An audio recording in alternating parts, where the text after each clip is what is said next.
آج ہم آپ کے لیے بہت ہی پیارا واقعہ لے کر کے حاضر ہوئے ہیں کہ شیطان انسان پر کس کس طریقے سے وار کرتا ہے۔ حضرت وہب بن منبہ رحمۃ اللہ تعالی علیہ فرماتے ہیں کہ بنی اسرائیل میں ایک عبادت گزار نوجوان رہا کرتا تھا جو اپنے زمانے کا سب سے بڑا عبادت گزار شمار کیا جاتا تھا۔ وہ بستی سے الگ تھلگ ایک مکان میں اللہ تعالیٰ کی عبادت کیا کرتا تھا۔ اسی بستی میں 3 بھائی ایک جوان کنواری بہن کے ساتھ رہا کرتے تھے۔ اچانک ان کے ملک پر دشمن حملہ آور ہو گئے۔ ان تینوں بہادر نوجوانوں نے جہاد پر جانے کا ارادہ کر لیا، لیکن انہیں اس بات کی فکر لاحق ہوئی کہ اپنی جوان بہن کو کس کے سپرد کر کے جائیں، کس کے حوالے کر کے جائیں۔ انہوں نے بہت غور کیا، لیکن کوئی ایسا قابل اعتماد شخص نظر نہ آیا جس کے پاس وہ اپنی جوان کنواری بہن کو چھوڑ کر جاتے۔ پھر انہیں اس عابد کا خیال آیا اور وہ سب اس بات پر راضی ہو گئے کہ یہ عابد قابل اعتماد ہے، ہم اپنی بہن کو اس کی نگرانی میں چھوڑ کر چلے جاتے ہیں۔ چنانچہ وہ تینوں عابد اس کے پاس آئے اور تمام صورتحال سے اس کو آگاہ کیا۔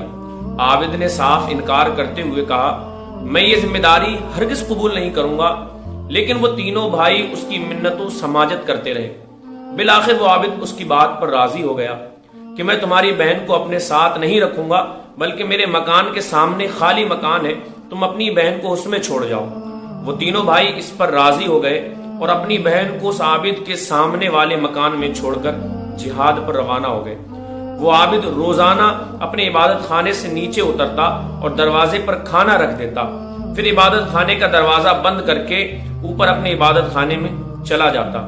پھر لڑکی کو آواز دیتا کہ کھانا لے جاؤ، تو لڑکی وہاں سے کھانا لے کر چلی جاتی۔ اس طرح کافی عرصے تک عابد اور اس لڑکی کا آمنا سامنا نہ ہوا، کبھی انہوں نے ایک دوسرے کو دیکھا نہ۔ وقت گزرتا رہا۔ ایک مرتبہ شیطان نے اس عابد کے دل میں وسوسہ ڈالا کہ وہ بیچاری اکیلی لڑکی ہے، روزانہ یہاں کھانا لینے آتی ہے، اگر کسی دن اس پر کسی مرد کی نظر پڑ گئی اور وہ اس کے عشق میں گرفتار ہو گیا تو یہ کتنی بری بات ہے۔ کم سے کم اتنا تو کر دے کہ دن کے وقت اس لڑکی کے دروازے پر کھانا رکھ آیا کر، تاکہ اسے باہر نہ نکلنا پڑے۔ اس طرح تجھے زیادہ اجر بھی ملے گا اور وہ لڑکی غیر مردوں کی شر سے محفوظ بھی رہے گی۔ اس عابد کے دل میں یہ وسوسہ گھر کر گیا اور شیطان کے جال میں کسی حد تک پھنس گیا۔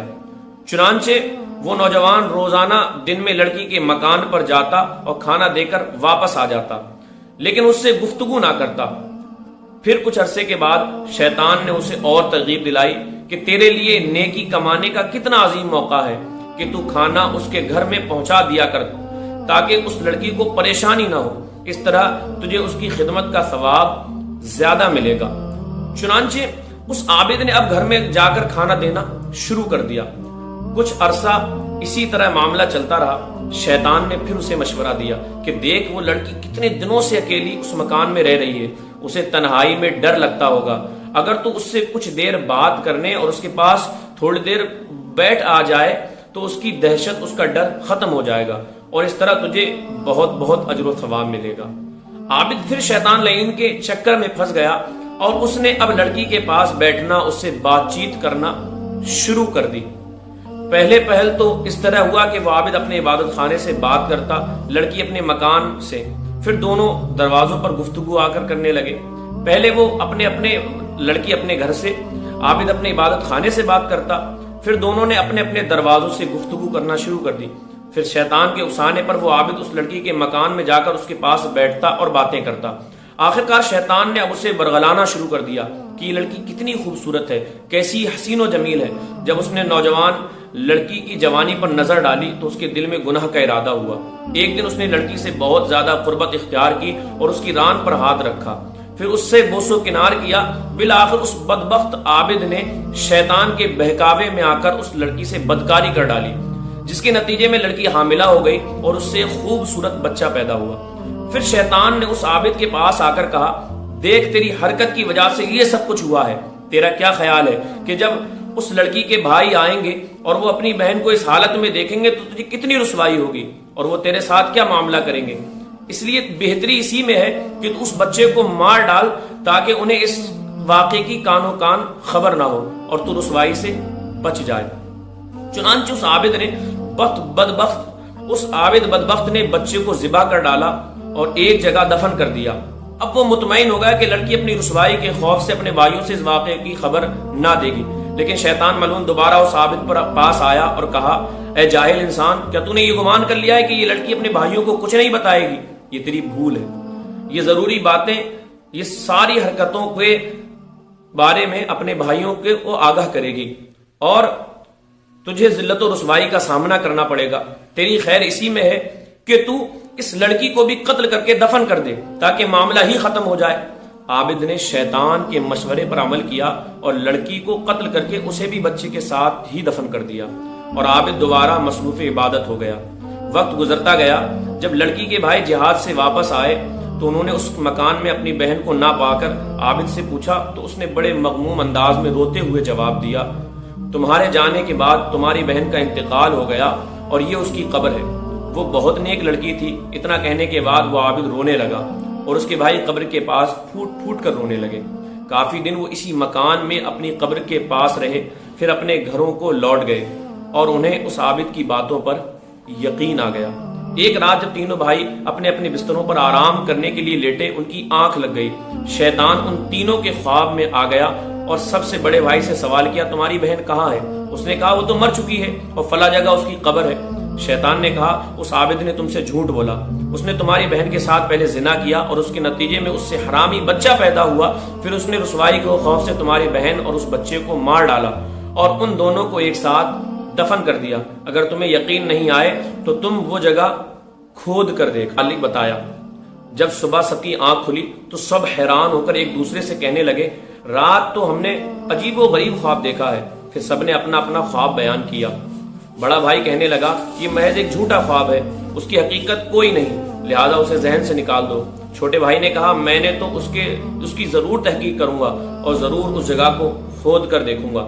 چنانچہ وہ تینوں بھائی اسی مکان میں پہنچے اور جب اس جگہ کو کھودا جس کی شیطان نے نشاندہی کی تھی، جس کے بارے میں بتایا تھا، تو وہ یہ دیکھ کر حیران رہ گئے کہ وہاں ان کی بہن اور ایک بچہ قتل کی ہوئی حالت میں موجود ہے۔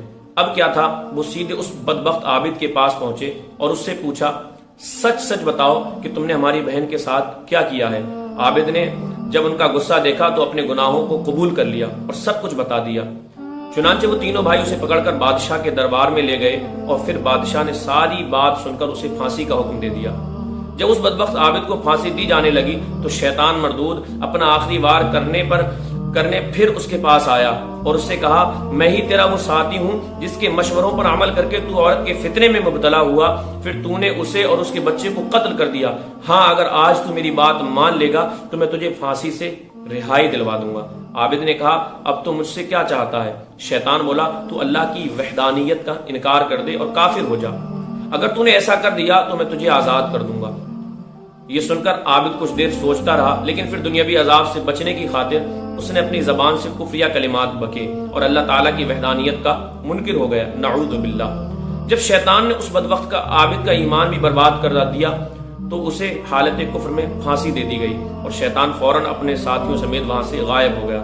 شیطان کی شیطانیت اور چالوں کے بارے میں قرآن کریم میں کیا خوب فرماتا ہے، کمثل الشیطان اذ قال للانسان اکفر فلما کفر قال انی بریء منک انی اخاف اللہ رب العالمین۔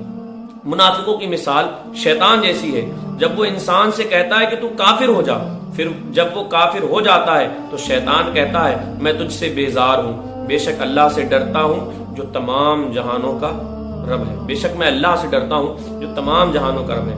اللہ تعالیٰ ہمیں عورت کے فتنے اور شیطان کی مکاریوں سے ہر حال میں محفوظ رکھے۔ کہا جاتا ہے کہ حضرت ابو ہریرہ بھی یہ دعا مانگا کرتے تھے، اللہم انی اعوذ بک من ان ازنی و اسرق، اے اللہ زنا اور چوری سے مجھے اپنی پناہ میں رکھ۔ ایک جلیل القدر صحابی رسول کی زبان سے یہ دعا سن کر لوگوں کو بڑا تعجب ہوا اور کہنے لگے، اے ابو ہریرہ، آپ اس وقت عمر کے آخر مرحلے میں ہیں اور نبی کریم کا فیض صحبت بھی آپ کو نصیب ہے، کیا پھر بھی آپ کو زنا اور چوری کا اندیشہ ہے جو ایسی دعا مانگ رہے ہیں؟ آپ نے ایسے موقع پر تاریخی جواب عنایت فرمایا، کیف آمن علی نفسی و ابلیس حی، میں اپنے نفس سے کیسے مطمئن ہو جاؤں اور اسے کس طرح محفوظ تصور کروں حالانکہ ابلیس ابھی زندہ ہے۔ ناظرین، یہ واقعہ ہمارے لیے واقعی بڑی عبرت کا نشان ہے، اس میں غور و فکر کرنے کے بہت سارے معاملات ہیں۔ اللہ پاک ہم سب پر اپنا فضل فرمائے، اللہ ہمیں زنا کاری سے محفوظ فرمائے، عورت کے فتنے سے بچائے۔ اگر واقعی یہ آپ کو پسند آیا تو اسے اپنے دوستوں میں شیئر کیجیے، اور زیادہ سے زیادہ اس کو شیئر کیجیے تاکہ لوگ اس سے فائدہ اٹھائیں، عمل کریں۔ اللہ پاک ہم سب پر اپنا فضل فرمائے۔